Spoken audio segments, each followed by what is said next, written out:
भोजन या फूड का हमारे जीवन में एक बहुत ही महत्वपूर्ण स्थान है। इसीलिए ऐसा कहते भी हैं कि हम जैसा भोजन करते हैं हम भी वैसे ही बनते हैं, क्योंकि इन भोज्य पदार्थों से हमारे शरीर को बहुत से पोषक तत्वों की प्राप्ति होती है, जिनका उपयोग हमारा शरीर अलग अलग कार्यों के लिए करता है। हम हर रोज कई प्रकार के भोज्य पदार्थों का सेवन करते हैं, जिनमें से कुछ तो प्रतिदिन ही हमारे आहार का हिस्सा होते हैं, जैसे कि भारतीय आहार में चावल, दाल, रोटी और सब्जियां। इनकी वैरायटी और रेसिपीज अलग अलग स्टेट, घर और बनाने वालों के अनुसार अलग अलग होती है, लेकिन हर एक रेसिपी का एक इम्पॉर्टेंट पार्ट होता है प्रिपरेशन। मैं न्यूट्रिशनिस्ट आस्था झा स्वागत करती हूँ आपका अपने YouTube channel nutrition and lifestyle में। आज हम बात करेंगे कुछ ऐसे किचन टिप्स के बारे में जिनसे प्रिपरेशन में हेल्प तो हो ही, साथ ही फूड में प्रेजेंट न्यूट्रिएंट्स के लॉस को भी कम किया जा सके। जब प्रिपरेशन की बात की जाती है तो सबसे पहले नंबर पर आता है क्लीनिंग। क्लीनिंग से रिलेटेड डिटेल वीडियो और ब्लॉग का लिंक आपको डिस्क्रिप्शन में मिल जाएगा। किसी भी रेसिपी के प्रिपरेशन के पहले अनाज, फल और सब्जियों को धोया जाता है और फलों और सब्जियों को बहते हुए पानी में प्रोसेसिंग के पहले मतलब छिलने और काटने के पहले धोना बहुत ही आवश्यक होता है।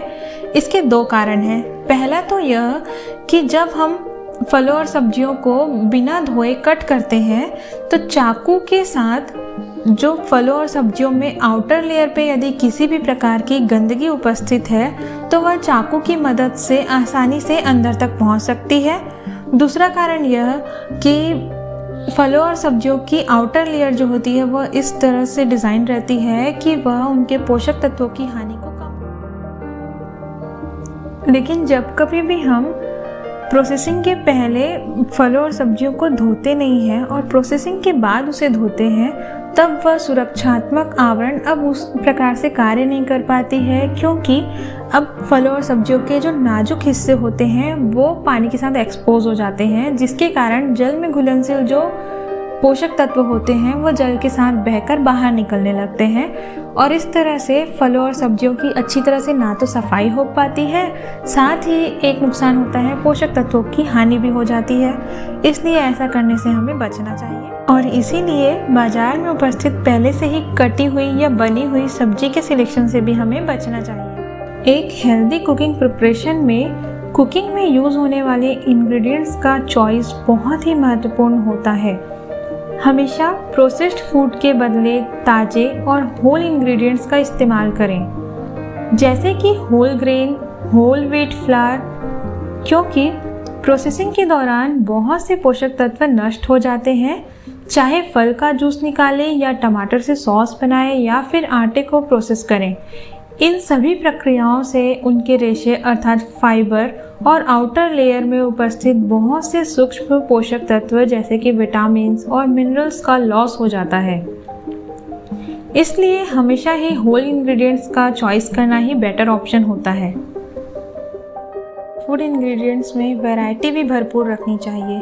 एक ही अनाज या दाल के स्थान पर इनकी मिक्स्ड वैरायटी रखें ताकि एक ही डिश से विभिन्न न्यूट्रिएंट्स मिल सके और साथ ही आसानी से कलरफुल प्लेट तैयार हो सके जो कि पोषक तत्वों से भी भरपूर हो। दालें, अनाज एवं नट्स को भिंगा कर रखने से इनके पोषण मूल्यों में सुधार आता है। इस बात का अवश्य ध्यान रखें कि भिंगाने से पूर्व ही इसे अच्छी तरह से धो लें और साफ पानी में ही इसे भिंगाएं।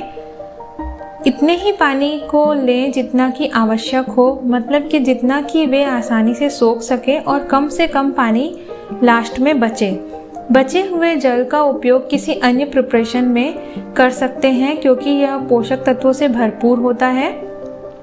इन सभी बातों का ध्यान रखते हुए हम अपने कुकिंग के टाइम को कम कर सकते हैं और साथ ही पोषण मूल्यों को और अधिक बढ़ा सकते हैं।